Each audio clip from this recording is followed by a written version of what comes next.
akan oleh Imam Al-Zahabi, imamun min aimatil muslimin. Yang lewat kitab beliau ini diantaranya seorang muslim mengenal abwabul kabair, pintu-pintu dosa besar.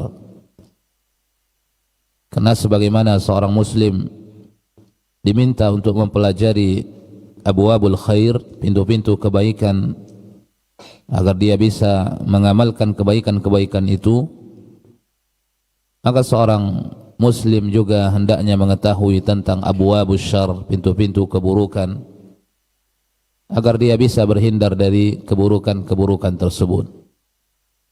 Maka salah satu kitab yang memuat itu semua, itulah kitab yang sedang kita pelajari. Pembahasan yang terakhir yang telah kita sampaikan yaitu Al-Kabiratu Ats-Tsaminah wal 'Ushrun, dan di pagi hari ini kita masuk ke dalam Al-Kabiratu At-Tasi'ah wal 'Ushrun, Al-Muhallil wal Muhallal lahu. Al-Muhallil wal Muhallal lahu. Kita ulangi, Al-Muhallil wal Muhallal lahu. Afwan ya, tadi mungkin tersebut muhallal bihi, wal Muhallal lahu. Al-Muhallil wal Muhallal lahu. Ini yang ke-29. Yang dimaksud dengan Al-Muhallil wal Muhallal lahu ini tidak bisa diartikan dengan secara ringkas, tetapi mesti disebut dengan maksud. Apa ini maksud dengan al-muhallal, al-muhallil dengan muhallal lahu? Al-muhallil dengan muhallal lahu. Yang dimaksud dengan al-muhallil wal muhallal lahu adalah seorang laki-laki yang menikahi wanita yang sudah diceraikan dengan cerai 3 oleh mantan suaminya.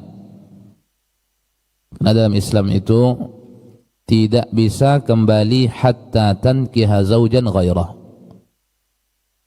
Berbeda dengan diceraikan 1, 2, itu bisa kembali apabila wanitanya masih menjalani masa iddah, maka bisa kembali tanpa pernikahan.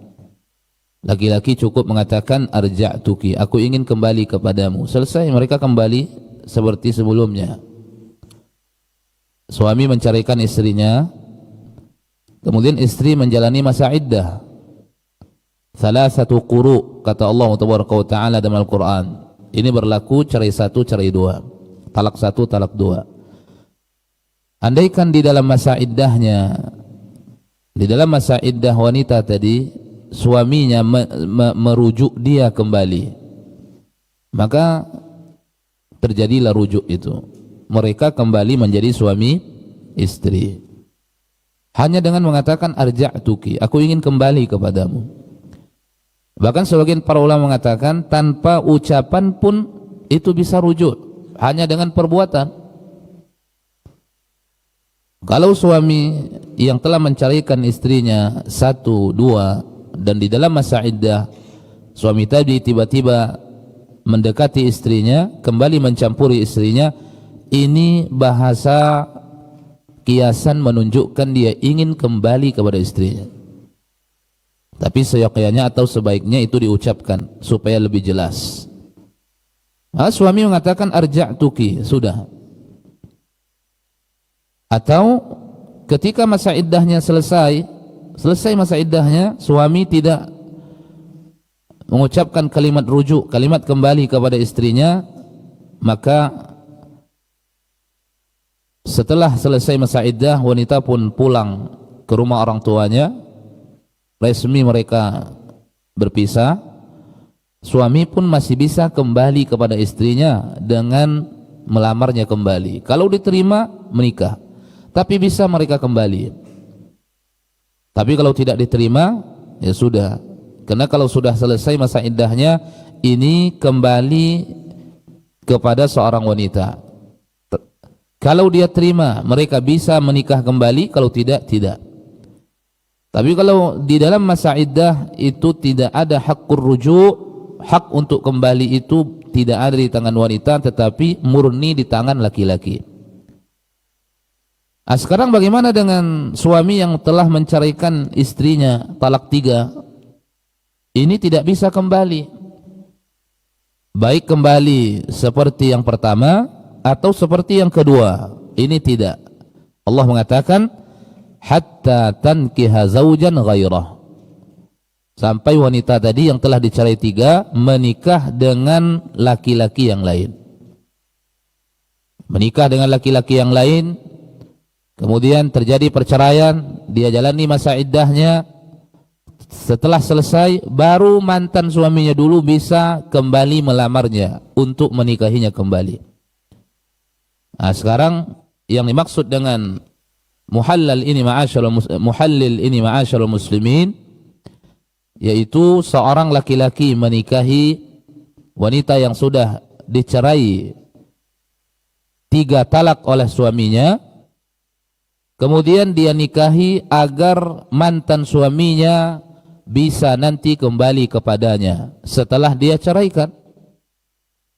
Jadi dia nikahi dengan tujuan setelah dia menikah dengannya, kemudian mencampurinya, kemudian setelah itu dia menceraikannya, menjalani masa iddahnya agar mantan suaminya kembali bisa menikahinya. Dengan tujuan itu, itulah yang dimaksud dengan al-muhallil wal muhallal lahu. Maka kedua-duanya, baik suami yang menikahi wanita ini dengan tujuan menceraikannya, atau suami yang telah menjadi mantan akan menikah dengan wanita itu kembali, itu merupakan bagian daripada dosa besar yang dibenci oleh Allah Tabaraka wa Ta'ala, yang dibenci oleh Nabi sallallahu alaihi wasallam. Al-muhallil wal muhallal lahu. Tetapi andaikan pernikahan itu mengalir begitu saja tanpa ada tujuan seperti itu atau kesepakatan, apalagi tidak ada tujuan kesepakatan baik dengan mantan suami atau dengan istri ini, nanti setelah engkau menikah denganku, maka silahkan engkau menceraikan diriku agar aku bisa kembali dilamar oleh mantan suamiku. Tidak ada kalimat-kalimat seperti itu. Pernikahan itu mengalir begitu saja. Seorang istri tadi dilamar oleh seorang laki-laki, tapi setelah mereka menikah, qadarullah, terjadi perselisihan di rumah tangga mereka, menjadikan suami yang keduanya menceraikan dirinya, kemudian menjalani masa iddahnya, kemudian diketahui oleh mantan suaminya, setelah itu dilamar dirinya kembali. Kalau seperti itu maka tidak masalah, tidak disebut muhallil wal muhallal lahu. Tapi ketika ada kesepakatan, ada perencanaan, maka masuk ke dalam kabiratun min kaba'iriz dzunub, seperti yang disebutkan oleh Imam Az-Zahabi. Itu yang dimaksud dengan al-muhallil wal muhallal lahu. Ini poin yang ke-29, kabiratun min kaba'iriz dzunub.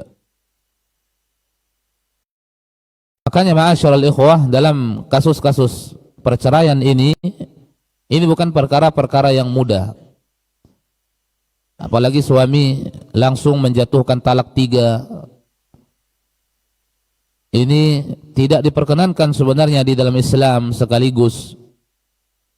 Bahkan ketika talak itu dilakukan, itu ada masa iddah bertujuan agar seorang suami berfikir di dalam menceraikan istrinya, diberikan kesempatan iddah untuk kembali kepada istrinya itu selama 3 bulan lebih kurang.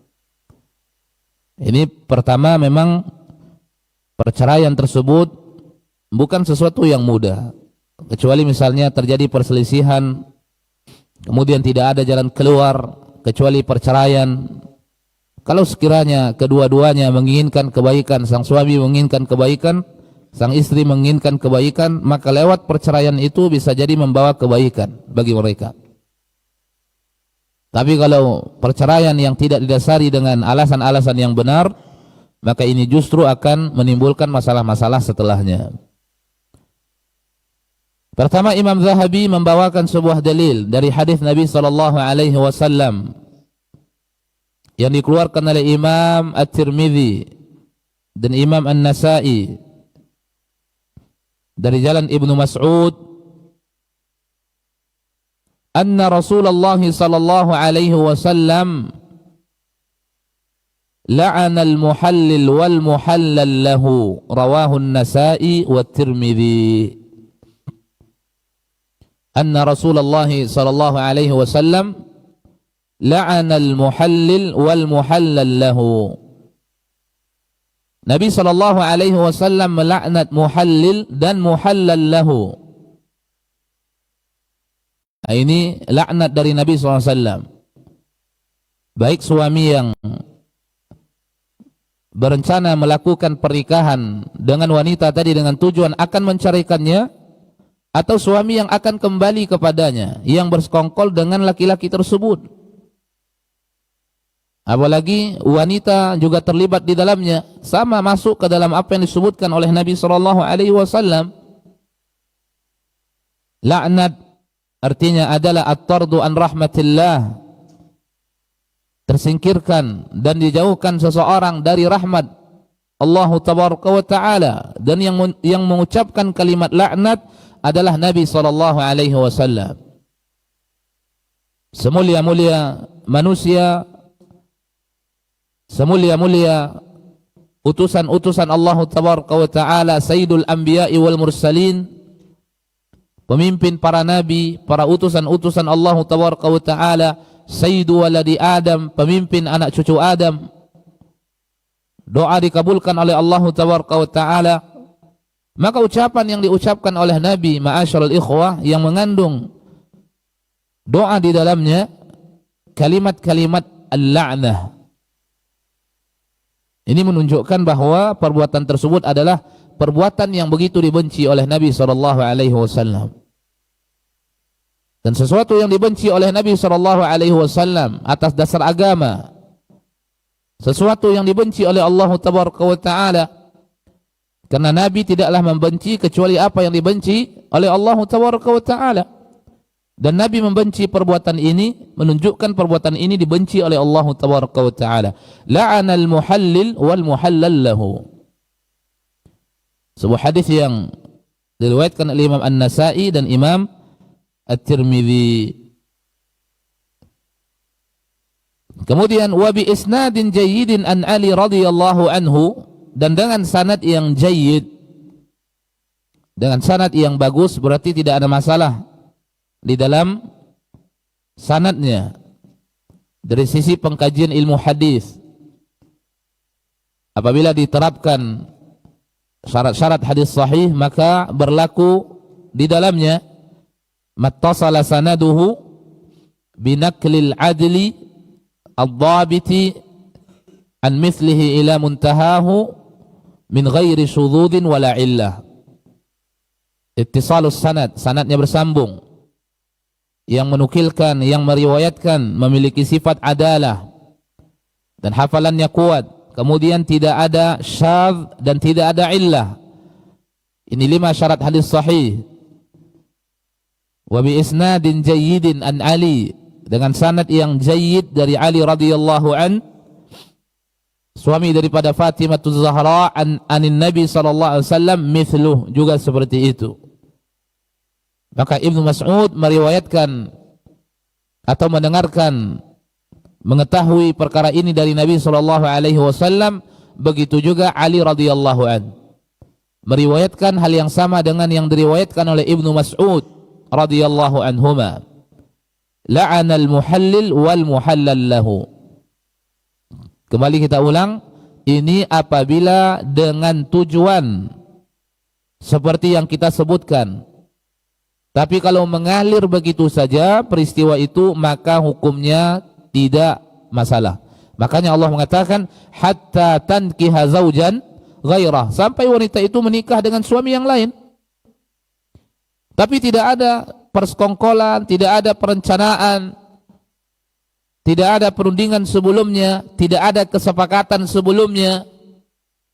apalagi diiming-iming dengan harta laki-laki yang akan menikahinya ini, kemudian setelah itu dia mencampurinya, kemudian dia ceraikan, diberikan iming-iming harta. Ini dosa besar, kabiratun min kaba'iriz dzunub. Tapi kalau peristiwa itu mengalir begitu saja, tanpa ada kesepakatan, tanpa ada perencanaan menikah, dinikahi wanita ini oleh seorang laki-laki, wanita yang sudah dicerai 3 oleh mantan suaminya, kemudian dinikahi oleh seorang laki-laki tanpa dengan tujuan yang kita sebutkan tadi. Tiba-tiba terjadi perselisihan di rumah tangga mereka, kemudian diceraikan, wanita tadi menjalani masa iddahnya. Begitu selesai masa iddahnya, didengar oleh mantan suaminya yang dahulu telah menceraikan dia dengan talak 3, maka kembali melamarnya, kemudian diterima, kemudian mereka menikah, maka pernikahannya sah. Karena tanpa ada perencanaan, tanpa ada perundingan, tujuan yang kita sebutkan sebelumnya. Kemudian ditutup oleh Imam Az-Zahabi, walakin fa'ilu hadhil qadhurah muqallidun amilun bi rukhasil madhahib lam yablughuhu an-nahyu fala'alla Allah ya'dhuruhu atau ya'dhiruhu wa yusamihuhu. Kemudian berkata Imam Az-Zahabi, walakin akan tetapi sebagian orang yang melakukan perbuatan ini muqallidun, itu hanya taklid kepada sebagian pendapat-pendapat yang membolehkan. Karena ada pendapat-pendapat yang bertentangan dengan pendapat yang benar, berarti keliru, yang membolehkan perbuatan tersebut. Lalu ada orang yang tidak mengerti agama, mengikuti itu pendapat, mengambil itu pendapat, mendengarkan itu pendapat, dan dia tidak mendengarkan pendapat yang lain. Lalu diikuti pendapat tadi, pendapat yang keliru tadi, pendapat yang bertolak belakang dengan pendapat yang benar, bahwa itu terlarang berdasarkan hadis Nabi, bukan berdasarkan hawa nafsu, tetapi berdasarkan hadis Nabi yang datang dari jalan Ibnu Mas'ud, yang datang dari jalan Abi Hurairah, yang datang dari jalan Ali bin Abi Thalib. La'ana Rasulullah SAW al-muhallil wal muhallal lahu. Tapi ada sebagian pendapat yang membolehkan, diikuti oleh sebagian orang. Apa kata Imam Az-Zahabi? Walakin fa'ilu hadhil qadhurah muqallidun amilun bi rukhasil madhahib. Tapi ada orang yang sebagian melakukan bersifat muqallid, karena dia tidak tahu pendapat itu yang dia tahu, dengan tujuan mengikuti rukhsah-rukhsah sebagian mazhab dan tidak sampai kepadanya larangan-larangan tersebut. Kalau atas dasar itu dia lakukan, fala'allallah, semoga Allah Ta'ala memberikan ampunan, maaf terhadapnya. Nah, tapi bagaimanapun seorang muslim hal ini dia mesti tahu, karena ini hukum terkait dengan pernikahan, antara sah atau tidak nantinya, ma'asyiral ikhwah, antara diizinkan atau tidak, dan perkara-perkara pernikahan ini nanti tersangkut paut dengan nasab, dengan perkara-perkara yang lain. Maka seorang muslim harus betul-betul yakin ketika dia melangkah dalam perkara-perkara pernikahan, bagaimana langkahnya ini benar, tepat, diizinkan di dalam syariat kita. Intinya al-muhallil wal muhallal lahu, perbuatan yang dimurka oleh Nabi sallallahu alaihi wasallam, yang dilaknat oleh Nabi sallallahu alaihi wasallam. Kita masuk ke dalam dosa besar berikutnya, al-kabiratus thalathun, dosa besar yang ke-30.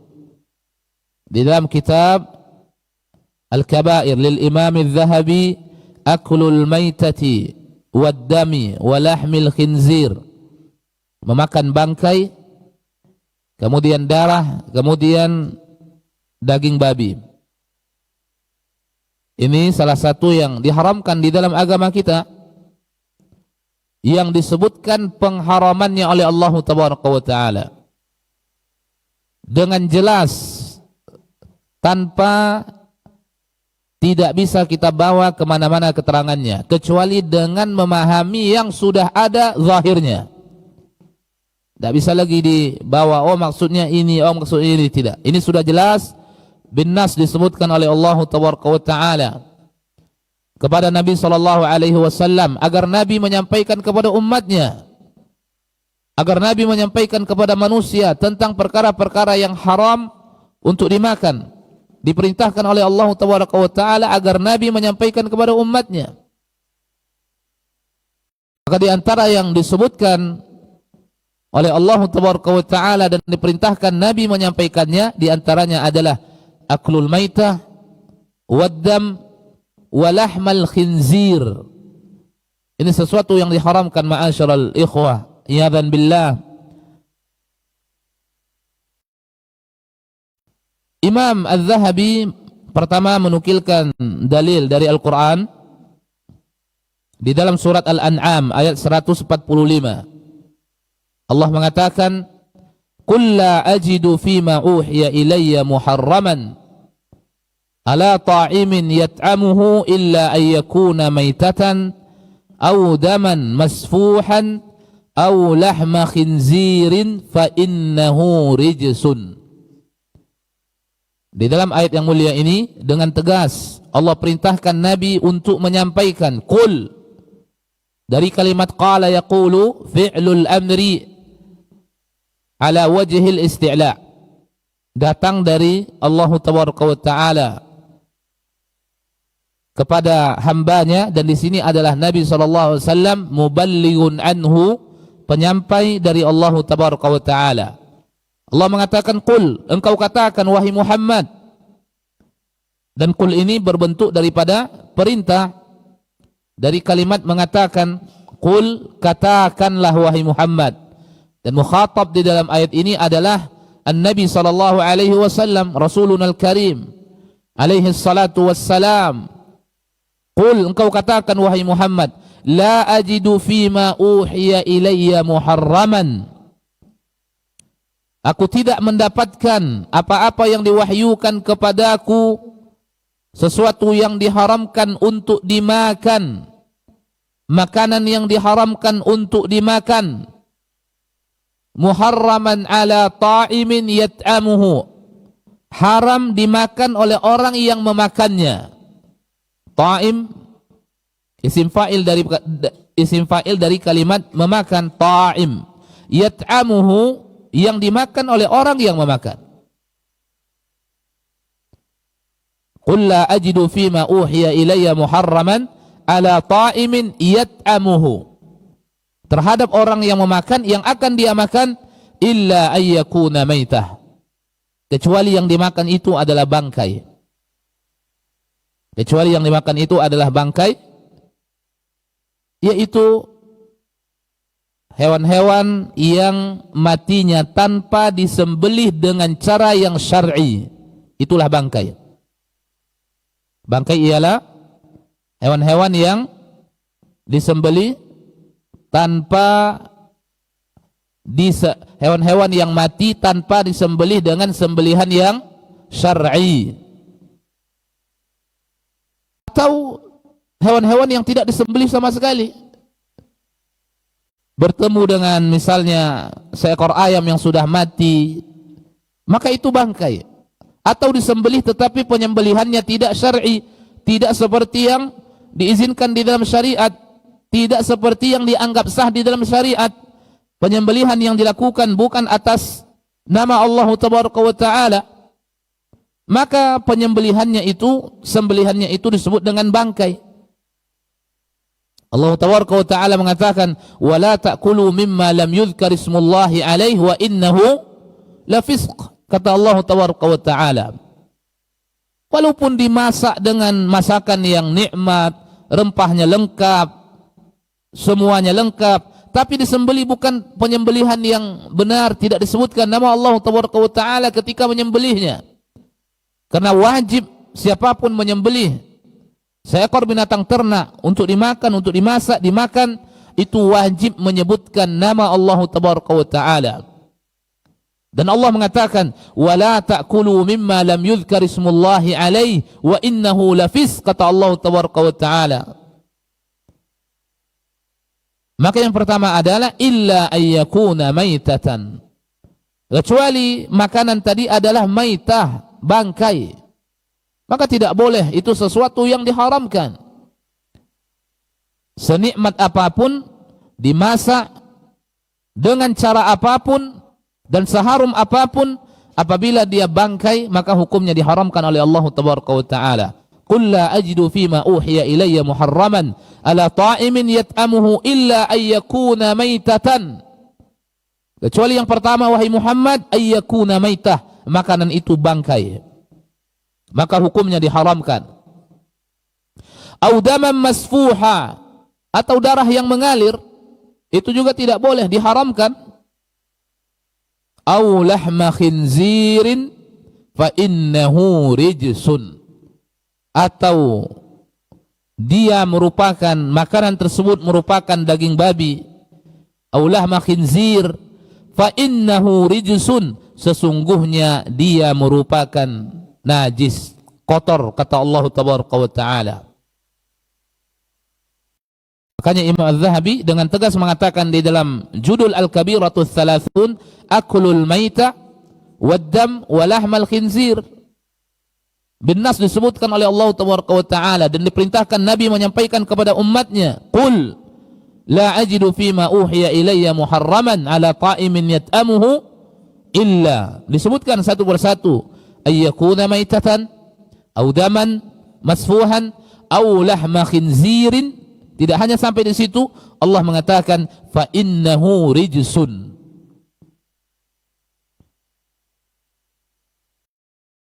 Kemudian Imam Az-Zahabi mengatakan, faman ta'ammada akla dhalika li ghairi daruratin fahuwa minal majrumin. Wa ma ahsibu anna musliman yata'ammad akla lahmil khinziri wa rubbama yaf'alu dhalika zanadiqah الجبلية والتيامنة الخارجين من الإسلام وفي نفوس المؤمنين أن أكل لحم الخنزير أعظم إثما من شرب الخمر. Kemudian berkata Imam Az-Zahabi, faman ta'ammada akla dhalik, barang siapa yang sengaja memakan hal-hal tersebut li ghairi darurah, tanpa dalam kondisi-kondisi darurat, fahuwa minal majrumin, berarti termasuk orang-orang yang durhaka, orang-orang yang mendurhakai Allah Tabaraka wa Ta'ala, minal mujrimin. Kita ulangi, fahuwa minal mujrimin, termasuk orang-orang yang durhaka kepada Allah Tabaraka wa Ta'ala, kecuali dalam kondisi-kondisi darurat. Makanya beliau mengatakan li ghairi daruratin, kecuali dalam kondisi-kondisi darurat. Karena kondisi-kondisi darurat itu menjadikan sesuatu yang terlarang sebelumnya menjadi boleh. Itu pun betul-betul dalam kondisi darurat. Beda antara al-hajah dengan ad-darurah. Dan pembolehan ini bukan al-hajah, bukan li ajli al-hajah, walakin li ajli ad-darurah. Walakin li ajli ad-darurah. Berbeda antara hajat dengan darurat. Kalau hanya sekedar hajat belum boleh. Aklul maitah ulahmal khinzir li ajli al-hajah, maka tidak boleh. Illa idza kana darurah, kecuali manakala sampai kepada tingkatan darurat. Tingkatan darurat. Jadi kalau sudah disebut dengan tingkatan darurat, itu kalau tidak dilakukan bisa mengancam nyawa, atau darurat. Tapi kalau belum sampai mengancam nyawa, itu tidak darurat. Kalau sampai bisa mengancam nyawa, kemudian atau yang semisal dengannya, itu baru disebutkan kategori darurat. Tapi di bawah itu hajat, dan hajat tidak diizinkan. Tapi kalau sudah sampai kepada tingkatan ad-darurah, barulah diizinkan. Dan disebutkan oleh Allah Tabaraka wa Ta'ala illa matturirtum ilai, dan itu maksudnya adalah ad-darurah. Makanya Imam Az-Zahabi mengatakan li ghairi daruratin, kalau bukan dalam kondisi-kondisi darurat. Menunjukkan dalam kondisi darurat diizinkan, tetapi haddu ad-darurah, batasan-batasan darurah itu adalah jika sekiranya tidak dilakukan sampai mengancam nyawa seseorang, sampai mengancam diri seseorang. terancam dirinya. Kalau dia tidak makan, maka dia mati. Ini disebut dengan ad-darurah. Diizinkan di dalam agama kita. Para ulama pun mengatakan ada sebuah kaidah di dalam melakukan sesuatu yang terlarang, begitu diizinkan karena kondisi-kondisi darurat, itu ada kaidah yang dipahami di dalamnya. Sebagian fuqaha mengatakan ad-daruratu tuqaddar biqadariha.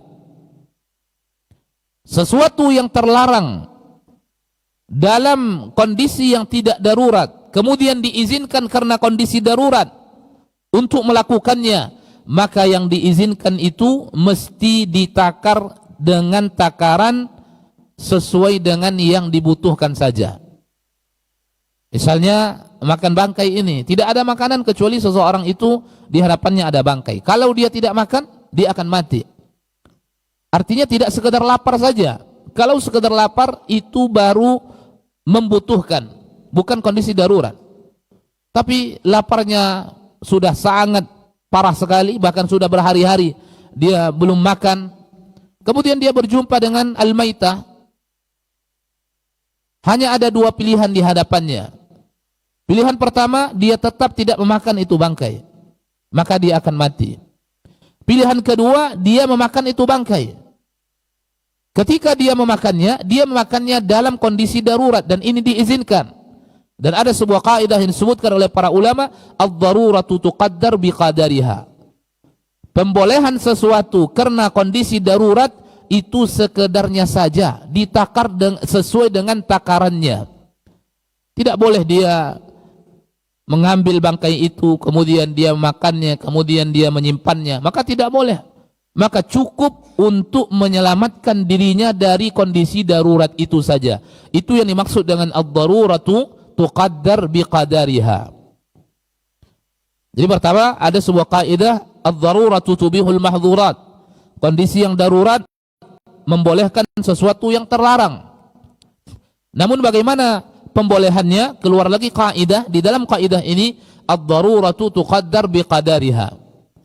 Sesuatu yang darurat itu mesti ditakar sesuai dengan takarannya. Terjemahan sederhananya, ad-daruratu tuqaddar biqadariha, sesuatu yang darurat tuqaddar biqadariha, ditakar dengan sesuatu yang sangat sederhana atau sekedarnya saja.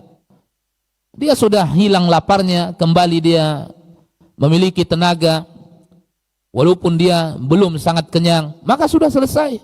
Adapun lebih dari itu maka tidak diperbolehkan, apalagi sampai menyimpannya, kemudian dia bawa pergi sehingga dia makan untuk berapa hari ke depan, maka ini tidak diizinkan. Tuqaddar biqadariha, hanya sekedarnya saja diizinkan dia memakannya.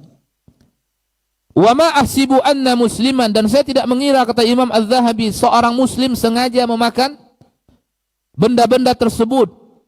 Sengaja dia tahu hukumnya haram, lalu dia memakannya. Dia tahu hukumnya ini terlarang dalam Al-Quran, dan Nabi SAW menyampaikannya, kemudian dia memakannya. Saya tidak mengira seorang muslim akan melakukan perbuatan seperti ini, kata Imam Az-Zahabi.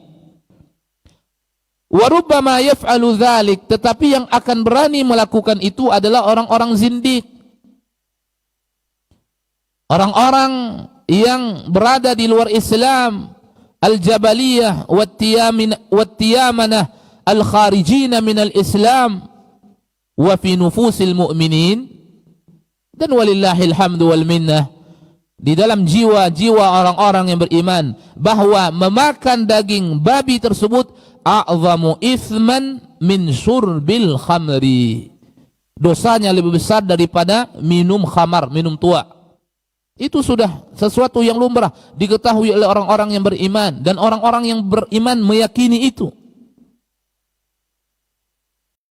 Orang-orang yang mungkin hari-harinya iyadzan billah dia minum khamar atau yang semisal dengannya, mereka juga tidak berani memakan apa-apa yang kita sebutkan tadi, dan mereka juga khawatir terhadapnya, ma'asyiral ikhwah. Makanya beliau mengatakan wala ahsibu, dan saya tidak mengira adanya seorang muslim sengaja memakan itu, karena sudah tertanam semestinya di dalam jiwa mereka, di dalam sanubari mereka, bahwa ini perbuatan yang sangat dilarang di dalam Islam. Sudah tertanam di dalam jiwa mereka dan mereka yakin bahwa itu sesuatu dosa yang lebih besar dosanya daripada minum khamar. Wa fi nufusil mu'minin anna akla lahmal khinzir a'zamu ithman min syurbil khamar. Makanya beliau mengatakan, wa ma ahsibu, dan saya tidak mengira akan adanya orang muslim yang sebenar-benar iman, mukmin, lalu dia sengaja memakan sesuatu itu. Kemudian dalil yang kedua, wa sahha anna Rasulullah sallallahu alaihi wasallam qaal, dan sebagaimana disebutkan juga di dalam hadis sahih, Nabi sallallahu alaihi wasallam mengatakan, la yadkhulul jannah lahmun nabata min suhtin an-naru aula bihi. Ini ancaman yang keras yang disebutkan oleh Nabi. Tadi Allah yang memerintahkan kepada Nabi, wahai Muhammad, qul, kau katakan kepada umatmu itu, la ajidu fima uhiya ilayya, saya tidak mendapatkan wahyu-wahyu yang diwahyukan kepadaku makanan yang tidak boleh dimakan oleh orang-orang yang memakannya, kecuali disebutkan satu persatu oleh Nabi. 3 yang disebutkan oleh Imam Az-Zahabi, ketiga-tiganya disebutkan oleh Allah Tabaraka wa Ta'ala. Kemudian Nabi mengatakan, la yadkhulul jannah, tidak akan masuk ke dalam surga. Para ulama mengatakan, nafyu dukhulil jannah yadullu alal kabair. Ketika ada dalil di mana dalil tadi menafikan masuknya seseorang ke dalam surga, menunjukkan perbuatannya adalah dosa besar. Nafyu dukhulil jannah yadullu ala al-kabair. Perbuatan yang ketika dilakukan dinafikan pelakunya masuk ke dalam surga, menunjukkan perbuatan itu adalah kabiratun min kabairiz dzunub. Dan di sini Nabi mengatakan, la yadkhulul jannah, tidak masuk ke dalam surga, lahmun nabata min suhtin, daging yang tumbuh dari yang haram, an-naru aula bihi, neraka lebih pantas untuknya, kata Nabi SAW. Salah satu tumbuh dari sesuatu yang haram, 3 poin yang disebutkan oleh Imam Az-Zahabi ini, walaupun ini bukan semuanya, masih ada harta haram, hasil curian, hasil korupsi. Ini semua sesuatu yang akan memasukkan seorang ke dalam ancaman ini. Kalau dia seorang muslim, ancaman ini maka la yadkhulul jannah ibtidaan, secara ibtida. Ini ancaman juga dari Nabi SAW. Walaupun mereka tidak akan dikekalkan, andikan mereka beriman, muslim, mati dalam keadaan syahadatan, tidak dikekalkan dalam neraka, tapi ini ancaman tidak masuk ke dalam surga ibtidaan. Dan ini ancaman yang keras yang disebutkan oleh Nabi SAW.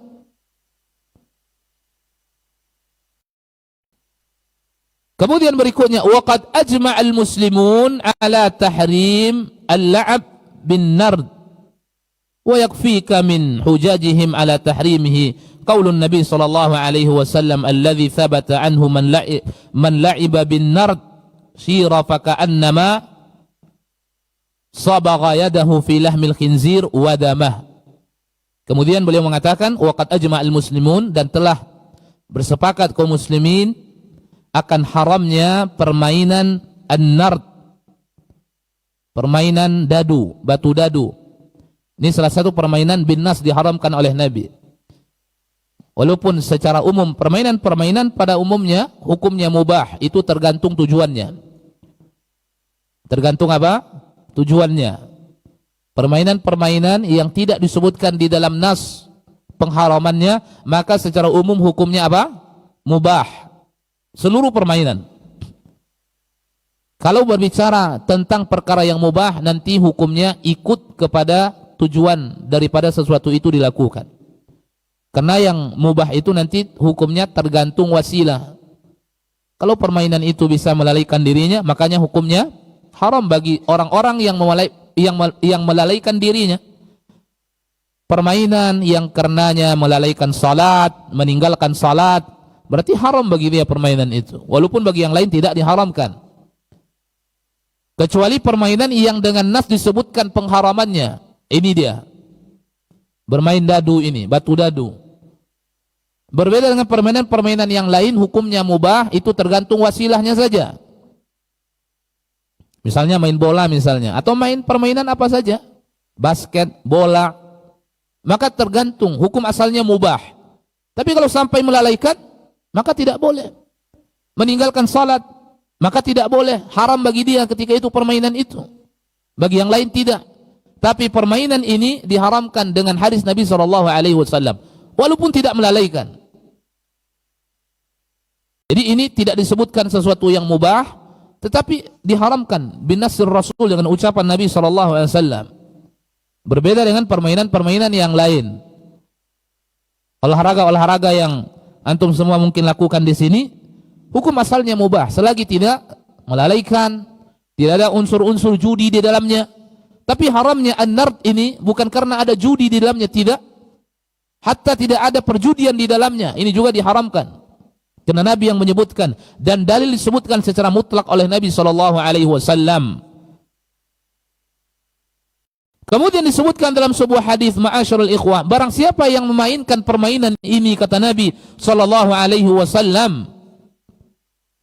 barang siapa yang memainkan permainan ini, man la'iba bin nard, sama dia mencelupkan tangannya fi lahmil khinziri wadamih, pada daging babi dan darahnya.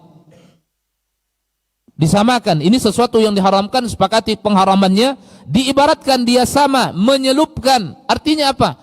Menyelupkan saja sesuatu yang diharamkan. Disebutkan oleh Nabi kesamaan sesuatu yang haram ini dengan yang haram ini, menyelupkan tangannya ke daging babi dan darahnya, apalagi sampai memakannya. Tentu lebih lagi diharamkan di dalam agama kita. Menyelupkan tangannya ke darahnya, ke dagingnya, ini diharamkan. Dan haramnya permainan yang kita sebutkan, disebutkan pengharamannya seperti itu oleh Nabi SAW. Dan ketika disebutkan seperti itu oleh Nabi, yang dikiaskan kepadanya menunjukkan sesuatunya lebih. Bagaimana kiranya sampai memakannya, ma'asyarul ikhwah. Apa kata Imam Az-Zahabi? Wa bila raibin anna ghamsal muslim yadahu fi lahmil khinzir wa damihi a'zam an lu'bin nard famadhan ya'kulu bi akli lahmihi wa syurbi damihi. Maka tanpa kita ragukan sedikit pun, kata beliau, mencelupkan tangannya ke lahmul khinzir atau ke darahnya, itu lebih besar dosanya daripada sekedar memain permainan dadu tadi. Famadhannu, bagaimana kiranya dengan makan dagingnya dan meminum darahnya. Na'udzubillah wa iyadzan billah.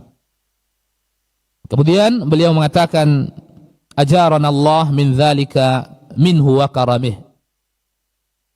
Semoga Allah tabaraka wa taala menjauhkan kita dari perbuatan tersebut dengan karunia yang datang dari Allah tabaraka wa taala. Maka inilah dua al-kabirah yang bisa kita sampaikan di pagi hari ini, ma'asyiral ikhwah. Semoga Allah tabaraka wa taala membimbing kita di atas ilmu dan amal, membimbing kita di atas sunnah-sunnah Nabi sallallahu alaihi wasallam, dan kita lanjutkan di pertemuan-pertemuan berikutnya. Naktafi bihadzal qadar wa sallallahu wasallam baraka wa an'am ala abdihi wa rasulih nabiyina wa habibina wa sayyidina Muhammad wa ala alihi wa sahbihi ajma'in. Assalamualaikum warahmatullahi wabarakatuh.